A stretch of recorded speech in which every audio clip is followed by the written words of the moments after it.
Guys, welcome back to my channel Lakshita's blog. আজ আমি বানাবো পাকা আমের আইসক্রিম। আমি এরকম বড় সাইজ দেখে দুটো আম নিয়ে নিয়েছি। আমগুলো এবারে ধুয়ে নিলাম।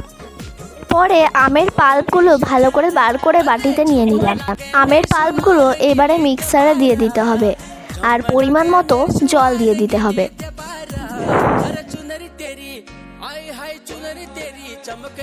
এখানে আমি 3 টিস্পুন চিনি দিয়ে দিলাম। তোমরা স্বাদ মতো দিতে পারো। এইবারে আমি জার থেকে বাটিতে ঢেলে নেব।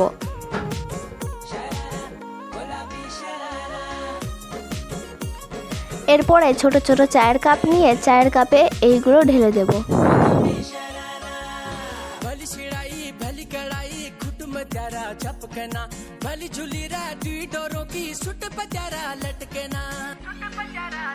এরপরে আইসক্রিমের কাঠিগুলো এক একটা করে দিয়ে দিলাম।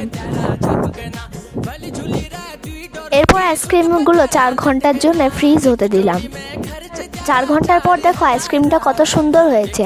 এবার তোমরা নিজে আইসক্রিম বানাও আর খাও। Bye bye.